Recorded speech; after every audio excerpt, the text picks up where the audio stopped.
This is a collaboration between NEWSX and Business World, wherein we talk to a number of entrepreneurs and what they think of the industry at this stage, a very critical one at that, where India is going ahead and waking up from the pandemic that has caused a lot of furor. Let's take a look at the number of guests that are joining me on the broadcast. Also with me is Anurag Batra, who's the editor-in-chief of Business World. He joins me on the broadcast. Welcome on the show, sir. Mr. Harish Singh, who's the SVP Corporate Strategy, Kiwi Tech, also joins me on the broadcast. Ms. Upasana Dash, co-founder in the India Rath, is also there on the show. Mr. Varun Khera, who's the director, AVM Hotels Private Limited, Desi Vibes and the Imperial Spice, and many other of such ventures. Mr. Vaibhav Saraf, who's the director, AISS, HPRA, Gems and Jewels, also joins me on the broadcast. Ms. Himani Mishra, who's the co-founder and CEO of Brand Radiator, is also on the broadcast with us. Mr. Gaurav Jalan, who's the CEO and founder, mpocket.com, also with us on the broadcast. I welcome all of you on the show. And Mr. Batra, let's start off this show. Talk to us about the theme that we are actually going to discuss this. We already know that the RBI has gone ahead and given a one-time restructuring of loans. How exactly is that going to impact the market? Megha, thank you for being my co-host today on the show. NEWSX and Business World have been doing this for the last 2 months. This is our 55th broadcast. In between, there have been days when this hasn't happened, like when there was a Chinese incursion and that became the big news, and of course NEWSX did that. We've been getting business people and entrepreneurs on the show. We've been getting old established entrepreneurs and new entrepreneurs, and we've been talking to them primarily about 3 things. The Aatmanirbhar series, as we've been calling it. When can India be self-reliant? What sectors we can actually win in? And when will the Indian economy and business be back to pre-COVID times? And most importantly, when will demand be back? We've talked to these entrepreneurs about what are they doing as entrepreneurs to pivot, to reimagine, because in some cases, some of their businesses have been hit. So let me start with Varun Khera. Varun, you come from the hospitality sector. I know you now diversified in new sectors, which are COVID friendly, so to say. But traditionally, you came from a QSR restaurant domain. So tell us, correct, how have you pivoted? So, Dr. Batra, very good evening, first of all, everybody. Corona has actually, I will say it's an opportunity today for a lot of people, and it has spoiled a lot of businesses at the same time. But still, every crisis has to be considered as an opportunity, I feel. And this is what the new positivity has to be going on with everybody today. So I feel hospitality as a sector and tourism as a sector has been really blown away. Still, yet at the same time, we are all taking baby steps to actually come back. That is very important for us, because considering what is going on, and we were very, very hopeful that the Indian government will be giving us something from the economic stimulus, which sadly, I will say, sadly, yeah, but the hospitality and the QSR sectors, there is no relief. And yes, so there has been no relief. Yes, so yeah, we have been self-reliant as an industry. We are one of the most Aatmanirbhar when it comes, because we are a homegrown brand, and we don't have any influence of the world outside, and yet we have been able to be very, very successful. Today we are contributing to 10% of the GDP in the country today, yet at the same time we have been excluded out. Yes, the only way out is that we have to stand on our own feet and actually start promoting ourselves back again. And most of the restaurateurs, most of the hotel chains have actually started doing this. This is a very positive sign here. Cloud kitchens have become, yes, something which was there in the end. The name came out from there, that cloud kitchen, which doesn't have an existence in the focus area, but yet they are available. So cloud kitchens have become very, very useful today. And every restaurateur today, every hotelier, even for 5-star hotels, have started doing deliveries. This is something which is one of the first positive signs which we have seen. We are go-getters. We're not going to sit back and accept that, okay, we are a failure. No, we are not a failure. We are back again, and we're going to bounce back very massively. So yes, deliveries have come on. A lot of restaurateurs like me are already planning a lot of things which can be done at home.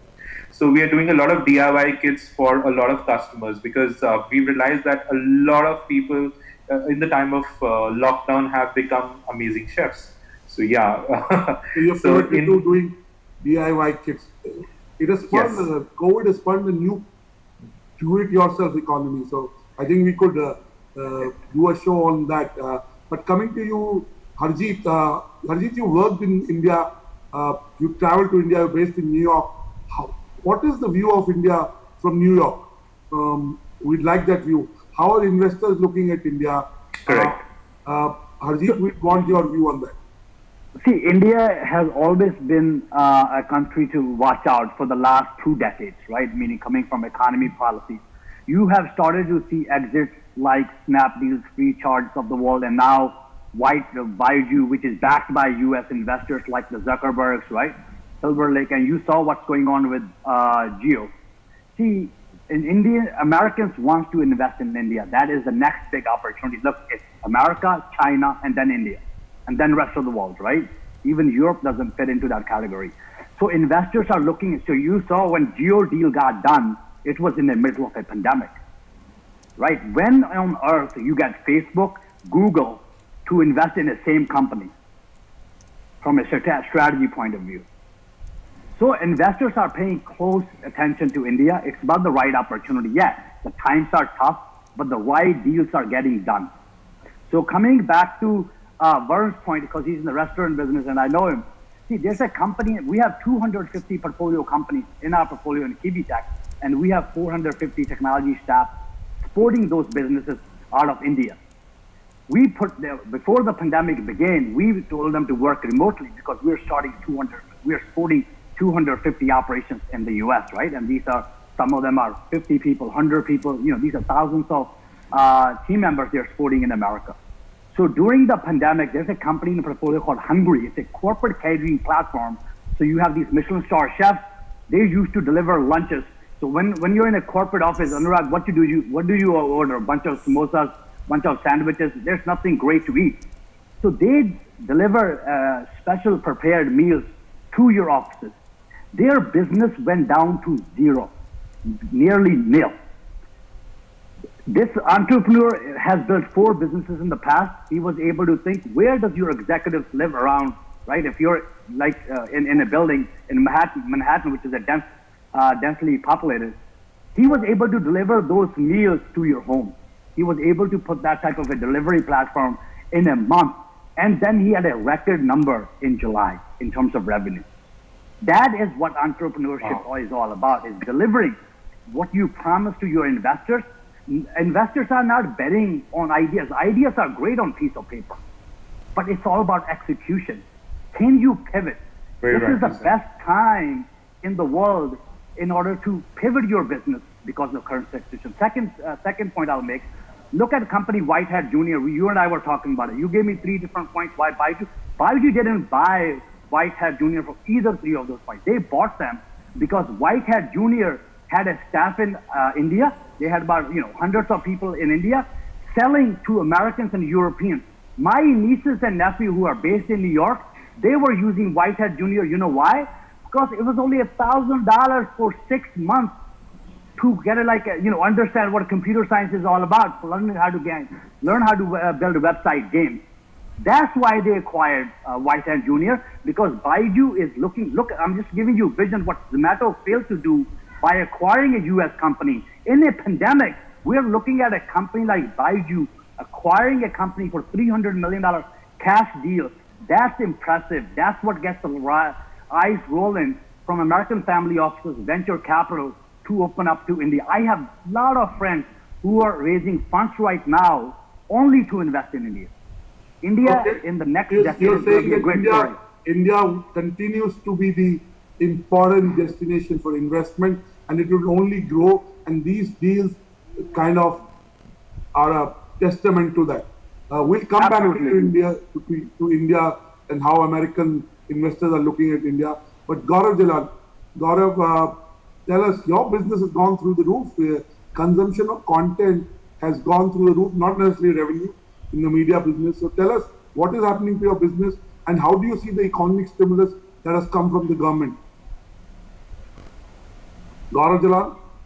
Thank you, Mr. Batra. So actually, yeah, can you hear me? Yes, we can, Gaurav. Yes. So, Mr. Batra, M-Pocket is in the business of providing credit to people who are new to credit, right? That is our business, and we do it in a manner where we do it through very small size loans. So the idea is that people who otherwise do not have access to credit cards cannot get personal loans from banks. What do they do when they face a cash crunch, right? And India has only about 2 to 3% of the population has credit cards, right? So you can imagine financially we are a very underpenetrated economy, right? And there's a very large number of people who need to smoothen their cash flows, and that is essentially where the idea of M-Pocket and where we as a company come in, right? So what we have seen over the last few months is two things. I mean, one is with the pandemic, we actually saw demand hold up, which meant that obviously people needed cash.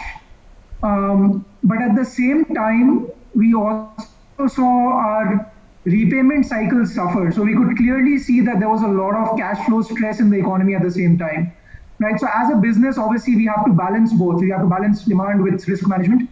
And I'm happy to say that we as a business are one of the few lenders who probably continue to lend throughout this pandemic period.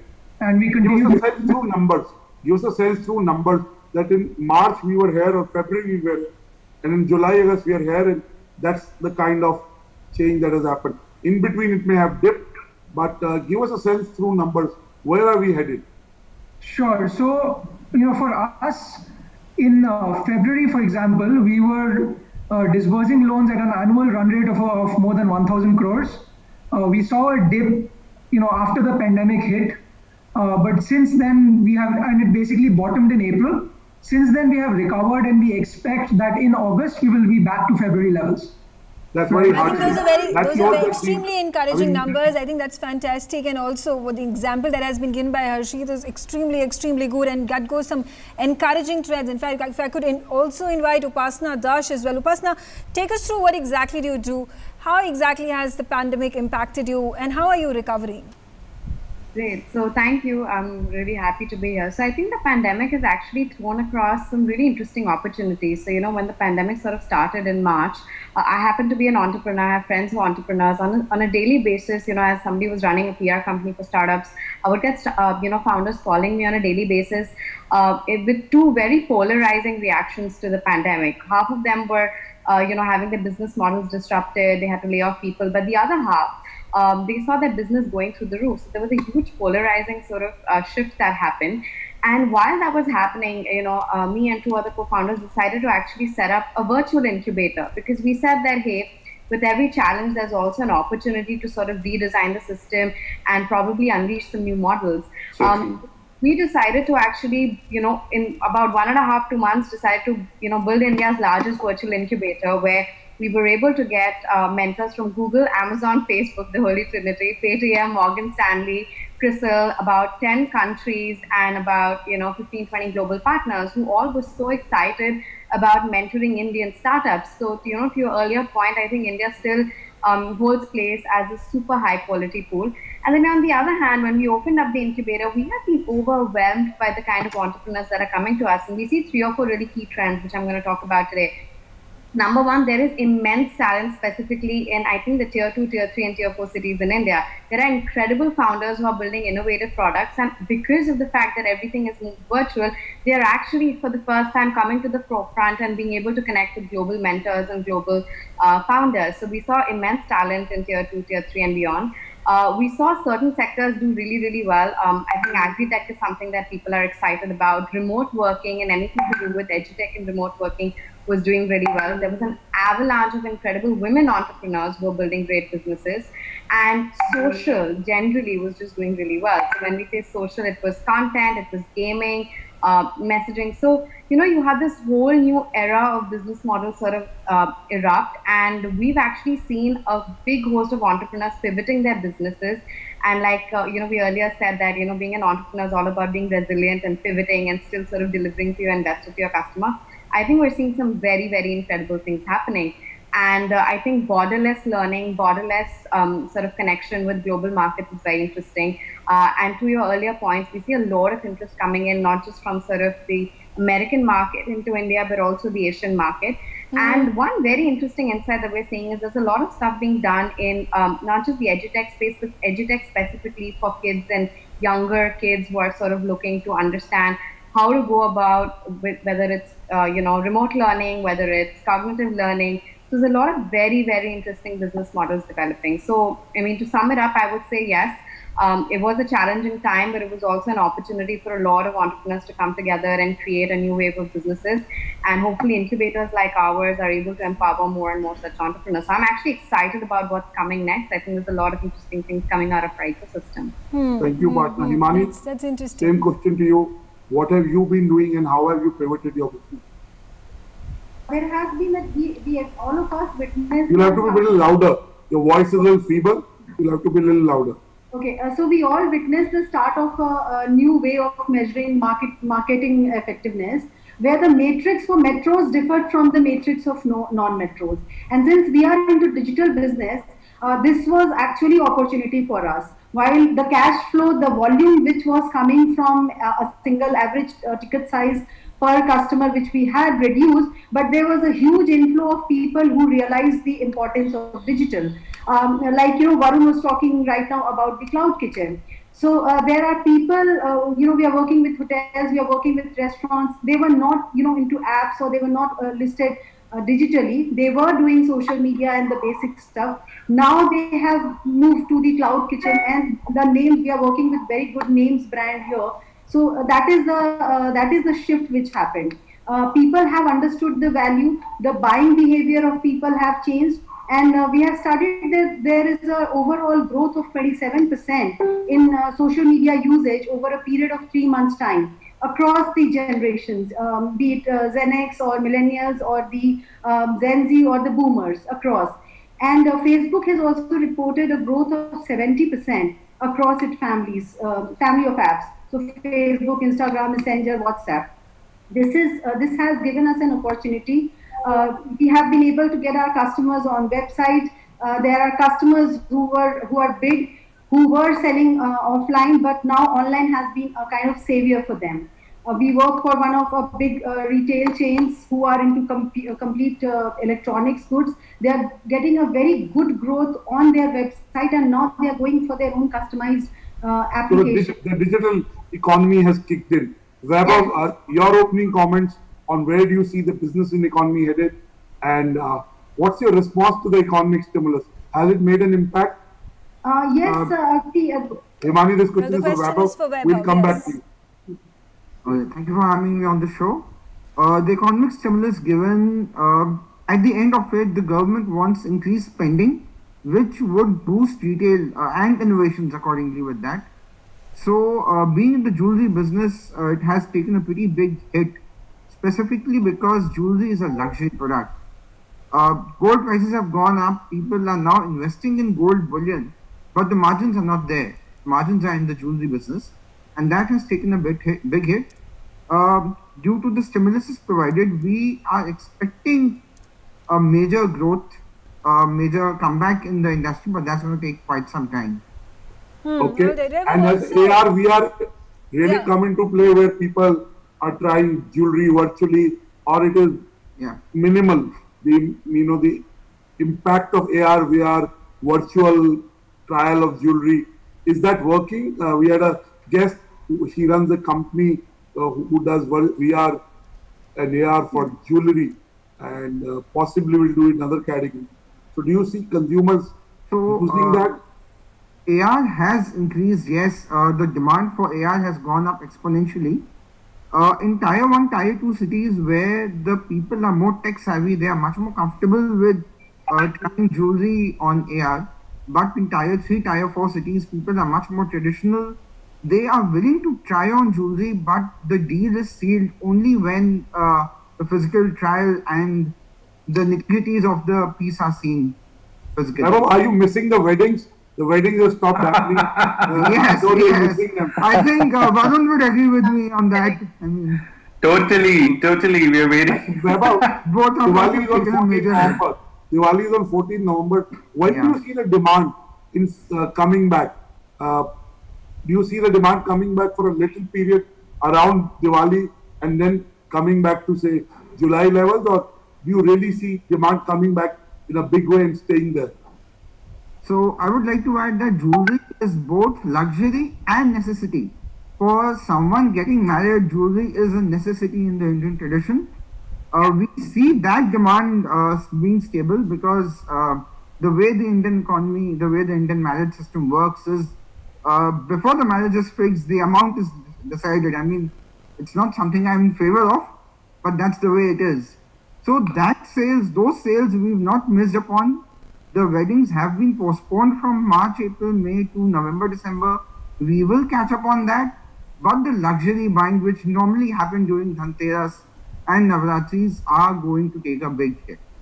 Gaurav, because you look at data, tell us, if you had to look at, data, do you see the demand overall? I'm not just talking of, do you see demand coming back? Because that, unless until demand comes back, nothing will happen. Even if COVID goes away, so where do you see the demand going? So, Dr. Batra, we are seeing demand gradually improve, right? I think from what we saw was things kind of bottomed in the month of May. And since then, there has been a gradual uptick. So what we have seen, especially among our user base, because they are borrowing money, I mean, essentially they repay it from the income that they get, right? So a lot of them are working jobs, etc. And we had very real feedback that a lot of people had lost jobs because, again, the kind of people we are lending to, these are really who you would call bottom of the pyramid, right? So they're not really working in large companies with, fixed jobs. I mean, they often work in the informal economy. They work in, small shops, restaurants, hotels. So a lot of them actually lost their jobs. But what we have seen over the last couple of months is that a lot of these people who, as a result of losing their jobs, went overdue on their repayments, are now coming back and actually making those payments, right? So they are coming back and telling us, hey, look, I've got a job now and I'm going to repay my loan, right? So we are seeing that for sure. I think things are coming back on track, but I wouldn't say we are back to normal. I mean, I wouldn't say we're back to where we were in February or early March. I think, there's still some time to get. Things are there. I mean, things are improving. In fact, I would like to pose the same question to Harjeet, that demand, it's going to be a gradual recovery, like Mr. Batra said, and everybody you have been reckoning about it. There are measures that have been taken, perhaps they are not as becoming as they should have been of the government, but a recent order that has come out is that there is going to be a one-time restructure of loans, and there has been a complete evasion of that in the bankruptcy code that had been brought about by the government last year. That is going to positively impact the market and allow the seller, everybody to go ahead and further show their confidence in the market. So, Megha, you're absolutely correct. In order let's just forget about, let's look at the real economics. The people who are spending every day, that everyday consumer, they need to have the money in their pocket. So you have to, just like what the U.S. government did, look, you don't have to pay your EMI on your house, you don't have to pay your EMI on your cars, you don't have to pay any type of loan, even business loans, right? Your number one priority is either to pay your employees or the consumers, for them to save money.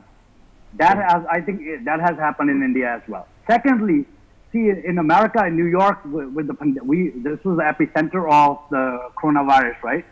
So all the restaurants were shut off. For 3.5 months, there was no business. People were little by little opening up, open for delivery. But in the last 2 months, we've seen a boom of outside people dining 6 feet away. And they're able to just make probably 75-80% of the revenue, not 100%, but that's the way to really, the industries that can open. You can't take it all, meaning we can't have everything in terms of the whole economy can be open at one time, but the opportunities that are on the table, like the restaurant business, right? Even the hotel business, they can actually stay away 6 feet away. You just need to implement those policies. But coming back to your questions, in order to build that trust, we need to, the governments around the world have done it, is need to suspend those, protect those homeowners businesses, for allowing them to restructure during this time. And in the US, there has been so much activity for lenders. There's been billions of funds which are popping up every single day just to lend to these businesses. Why? Because this is once in a lifetime opportunity, right? Yep. This, in terms of getting into these companies at a lower valuation and lending money to these businesses. Otherwise, Google just raised $10 billion at 0.5%. So this is an opportunity for these companies to get, these investors to get It is an opportunity in disguise for sure, and companies are taking advantage of it. My question, the next one goes to Varun Khera. Varun, it's Unlock 3.0. Restrictions have now been eased out. The night curfew has also been cut. However, Delhi continues to face this issue of hotels not being open. But barring Delhi, let's talk about pan-India situation and how it's gone ahead and boosted the hotel industry. See, I believe hotels are still facing a lot of issues. Initially the hotels thought that, maybe post-lockdown people, especially for people might just travel to different places where they can go on through a car, motorable distances where they could have stayed and everything at locations, but it hasn't worked out. The corporate structure, the sector has also not performed in well. The airlines are still battling, so people can't commute from one location to the other. So hotels per se to get business are actually battling it right now. It's not something very positive as a site which I can feel. In fact, today only I was speaking to somebody from Oyo, and they're having a very, very tough time because there's hardly any occupancies around the hotels today. So it's not the most positive sign, which pan-India, which it could have been, and it's difficult as a time. I'm short of words on it. Warren, if you were to take a bet, do you think there will be so much demand once things are under control, which I mean, there'll be a vaccine? Do you see people coming back, so to say, doing revenge eating, going out? Because, people have been bottled up in their homes for a while. So do you see that happening? And do you see any behavioral change that happens, which will stay forever, which is not good for the business?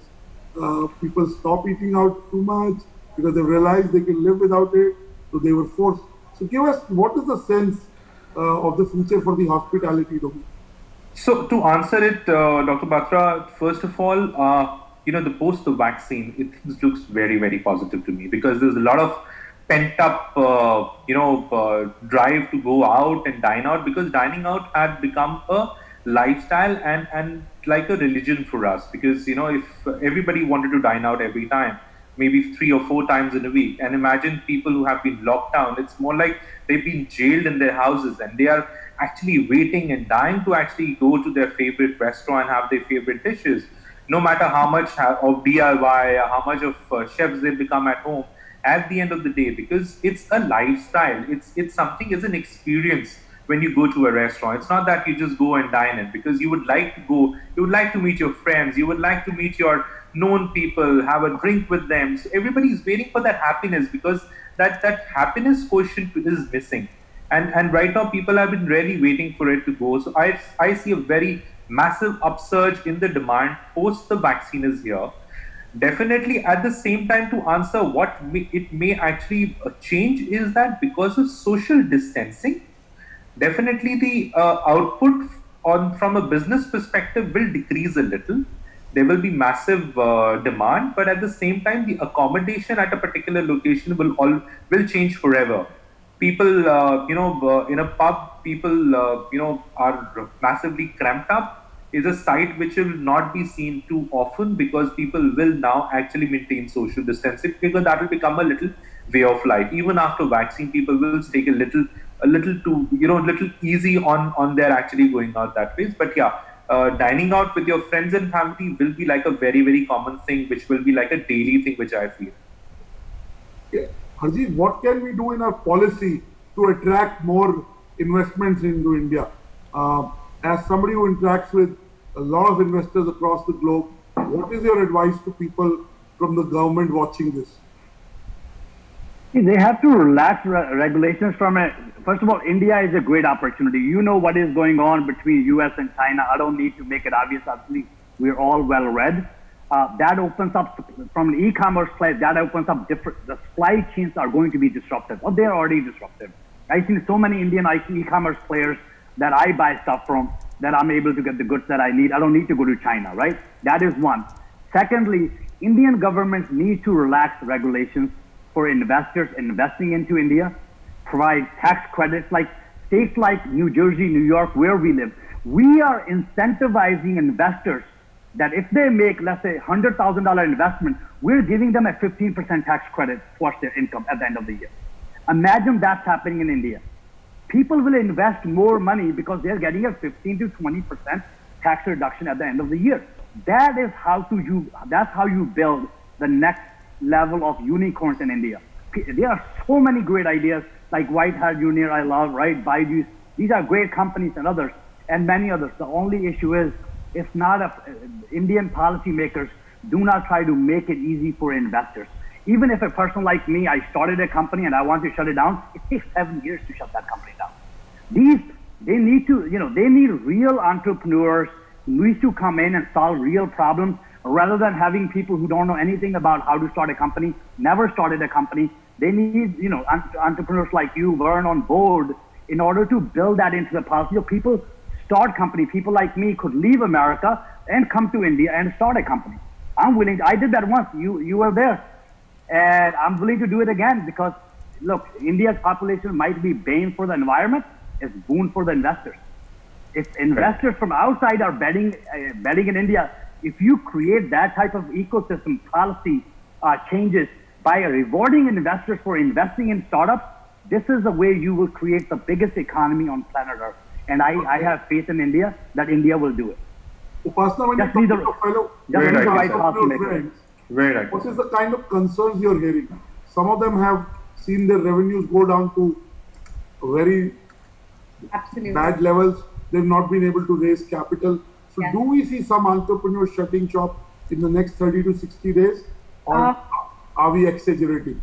No, I think that's a good question, and unfortunately, I think you're right. Specifically, when the pandemic began, I think the biggest deterrent was that there was very limited view on what was going to happen in the future. Right, every 30 to 40 days, it was just sort of waiting for the next announcement. So at least in India, it was very difficult for entrepreneurs to sort of plan. They were playing it by ear, which hurt the business very, very deeply.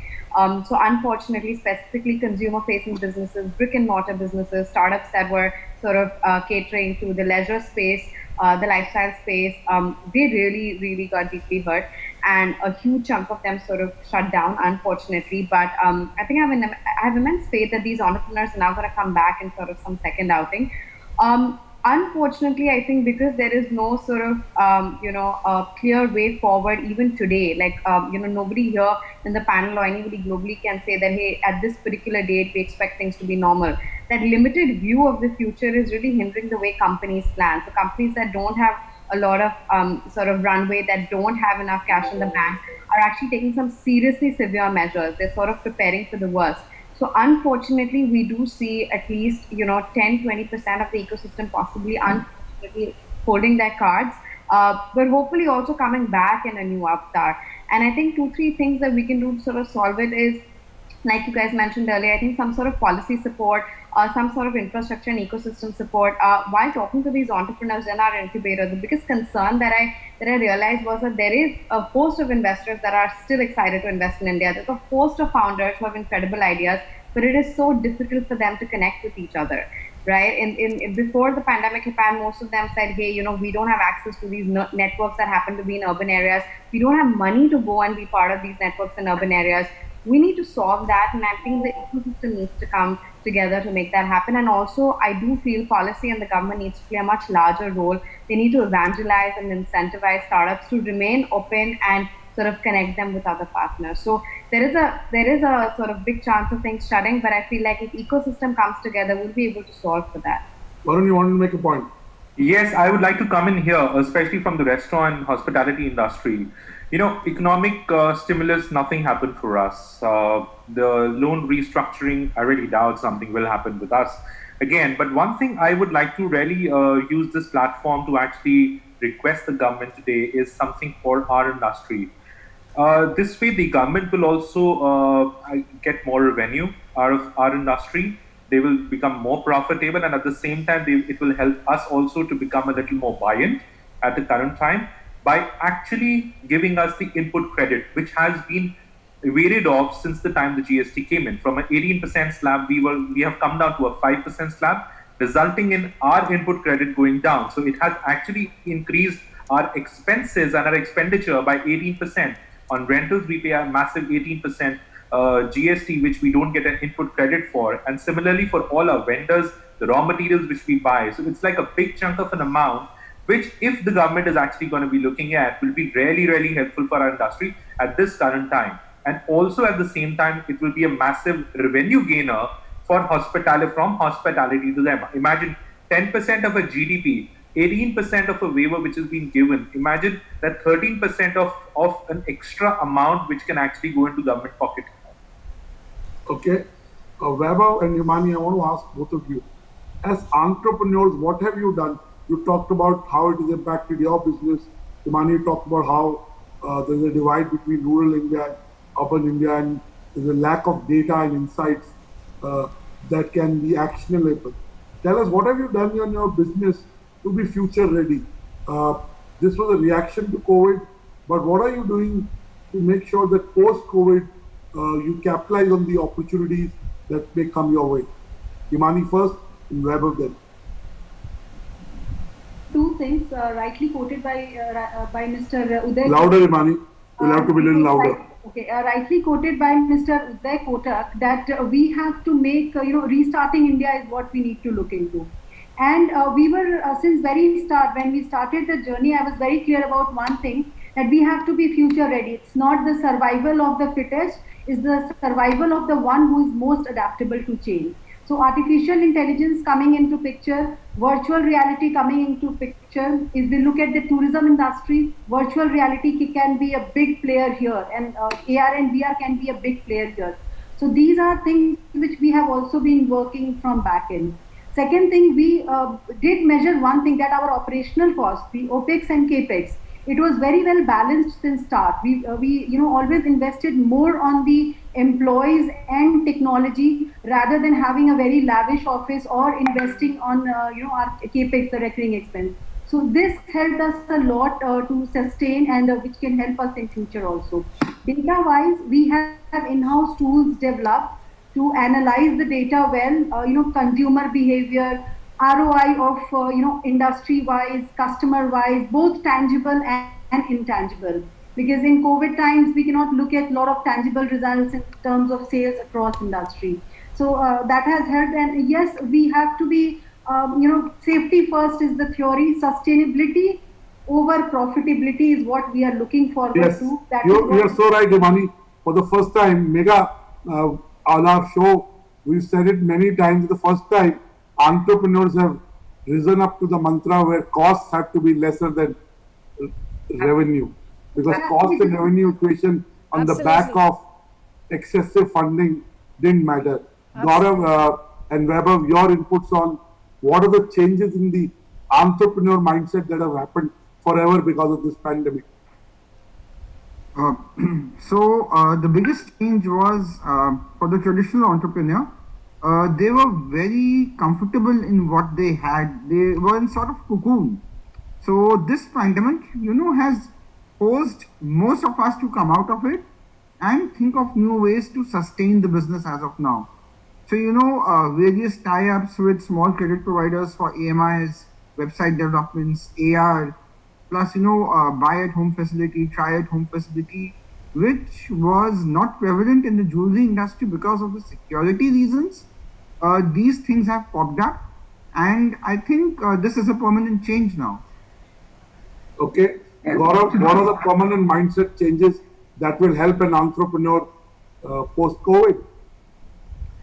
So I think, you were talking about how, having more revenues than costs has become a realization. So I think, traditionally that's always how a business needs to have been run. But I think what's changed over the last few years with the kind of internet economy coming of age is there is an opportunity to really grab market share and become large very quickly. And any new business, even historically, there was always a gestation period where you needed to incur losses in order to build a business that would then be profitable in the future. Right. So I think what we've seen in the last few years is because the opportunity to gain scale and become large is there. There are investors who are willing to give you the capital, and therefore entrepreneurs, rightly, I think, have taken that opportunity to try and build really large businesses. Some have been successful, some have not, but I don't think that takes away from what entrepreneurs are trying to do. In this environment, and whenever you have any kind of a crisis, right, what essentially happens is that funding becomes difficult, right? Or investors step back, the external environment becomes difficult. So I think in this environment, entrepreneurs are reassessing in real time how to run their business. We have luckily always been prudent and were profitable even before COVID, and we've managed to remain so. But I think for people who are not, they've obviously had to do some reassessment of priorities. But I do not think this signals a permanent change, right? So I think for a certain period of time, everyone's figuring out how to increase their runway, whether it's by cutting costs or trying to raise funding. But I think once we get over this period, and I think as an entrepreneur, I'm perennially optimistic, right? I do think this is temporary. I think we will get over it. And like every cycle in the past, I think once we're over it, hopefully, people are optimistic again, investors are there with money and capital, and eventually it helps everybody, right? Again, some taxpayers. Temporary resets helps everyone. I think calibrating it in the right way. Upasana, you're tempted to make a comment? Yes, just to add to that, a collective insight that I've received from pretty much every founder in hindsight is, I think building on what you said, Himani, earlier, is that I think they've realized the most important thing to invest on is actually human capital, and not sort of, go away from, spending on lavish offices or perks, etc. These long-term bets have to be human capital focused. And, I think every entrepreneur today is trying to figure out whether it's Google or Amazon is how do you sort of elevate human capital. So I hope that, that's a very meaningful insight and meaningful shift that remains, and human capital is given the utmost priority because that's what makes a business. But I think this will definitely change it, right? Meaning, in terms of people are giving it, the reason for this is if we were not working, the Googles, the Amazons, the Kiwi Tech of the world will have not survived. So they believe the most important asset you have are your employees. Secondly, continue to Mr. Batra made a comment that lavish lifestyle or offices. I think India is going to benefit tremendously from this lifestyle, this current changes. Why? Because in India, you have to meet somebody. Then in terms of traffic, it takes, I worked in India for about 4 years. And you could only have 2 meetings in Bombay. In Delhi, you could have 4. In Bangalore, you could only have 1 meeting. This changes everything. Absolutely. This is a game changer. This is going to change a lot of money on real estate. This is going to change in terms of how people think about collaborating with their team. There's going to be companies are going to spend money not on offices, but on team building exercise, like going to a different location and try to bond. I think these are the things that companies are going to look to invest in the next decade, because we don't need to be in an office to be successful. We've seen it in-house that the productivity of our employees have gone up by 30 to 40%. Why? Because they're getting the 2 to 3 hours it takes them to go in and out of the office versus spending that 2 to 3 hours with their wife and their kids and their loved ones matter more than going to office. Absolutely. So, at this point, we are wrapping up the session, and I'd like quick comments from each one of you on where is the Indian economy headed in the next 90 days to 120 days. Do you see the Indian economy being tepid, which it is right now, or very exuberant, it improves, or you see it getting worse before it gets better? So I would start with Weber, Indian economy in 90 to 120 days. So I believe this is the lowest point that we could see with the China tension, with the floods coming in, and it's all negative right now. But in the next 90 days, with the festive seasons coming in, the mood changes. People start getting into the psyche of spending. So we hope post 90 days things would go up. Okay, Himani Mishra. Yes. If we are able to ramp up very immensely as becoming the manufacturing hub, then things can start getting better after 90 days, because the cost overall of production of services is at a much lower side for India. I think this is time India should encash this, and streamlining businesses support will also be required to help. It's dipping, and it will still dip. The effect is not going to, it might slow down, but it's not going to get over so soon. So MSME reformation and manufacturing hub reformation is very much required in India if we want to see at least if the curve to not let go bending down further. Okay, Upasna Rath.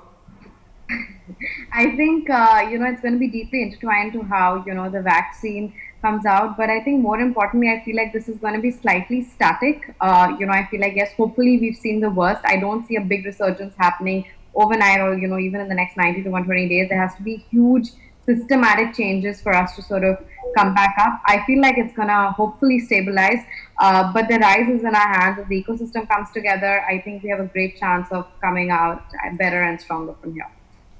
Okay, Harjeet Singh.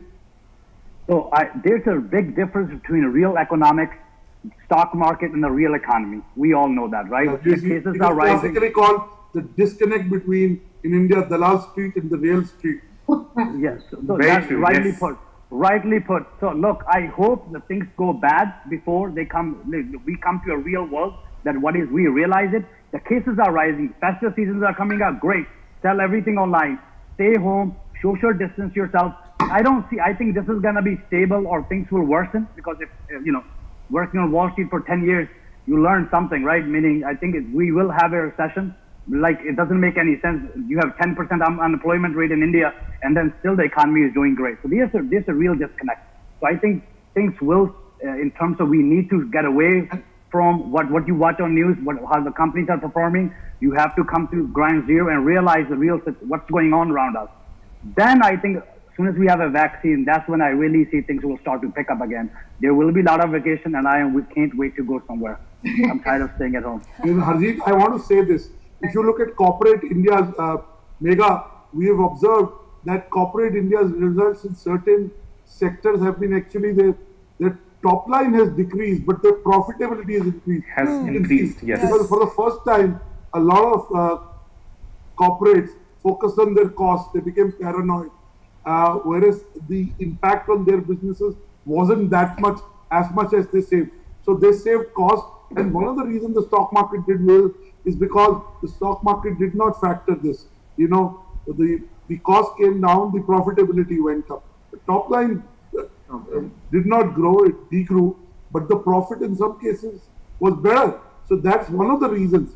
Though I agree there's still a disconnect between the stock market and what's happening in the real economy. I cannot disagree with you on that. Gaurav Jalal. So I think, there's still a lot of fear in people's minds, and, we are all still adjusting to this new environment. The governments are also adjusting. We see these kind of micro lockdowns across the country. So as, one of the panelists was mentioning earlier, from a business perspective, planning becomes very difficult. Even for, people who are working, who are, who let's say are doing daily labor. I mean, these kind of things really impede their ability to earn. So I think everything put together, my opinion would be that, next 90 to 120 days, I see maybe gradual improvement continuing, but I do not see a resurgence in growth, that quickly.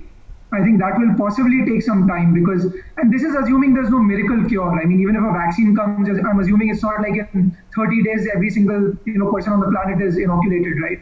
So assuming that, I think, probably we cannot plan. I don't think any business would plan for a big, huge boost over the next few months. I think it will be a gradual improvement. And then hopefully from then on, both as the government systems, people, we all get used to the new environment. We find ways around things. And yeah, I'm also waiting to go on vacation. So hopefully this whole thing can sort it out.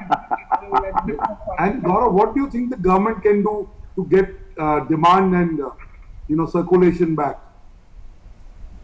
I think, beyond what it has done. What is most important, more important than, fiscal stimulus and things like that is predictability. I think all of us needs, the greater the degree of predictability the government can bring to our environment, both, as consumers, as professionals, as employees, as businesses, I think it will help us all in, making better decisions, right? And help reduce uncertainty from our lives. So, whether it is our children who want to go to school, I mean, my kids keep asking me, when are we going to go back to school? I never thought I'd hear that. But, we're getting those questions. So everyone wants to know, right? Joke is this time for the outing, we'll take children to the school. That's huge. But final word, Varun.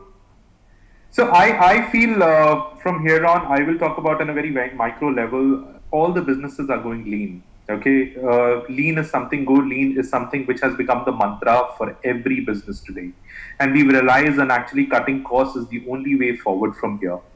I see the economy definitely not very positive, yeah, but definitely positive. But still, the only thing is that it has to be more stable from here on. It cannot go down from here on. That is more important for us. So it's definitely a good, slow, very well packed growth from here on. I already see a lot of people, money is actually changing hands, because that is what the money will start rotating. It will start changing hands, and money will start coming into the economy. It will be a very healthy side for everybody. Moreover, on the medical side, people are actually moving out of the panic situation, which was created initially because people were not aware that is this disease actually curable? So the recovery rate has really increased. It's almost at around 60 to 80% today in almost pan-India. So that whole thing of actually people, limiting themselves and not going out and completely in a lockdown situation has actually gone out.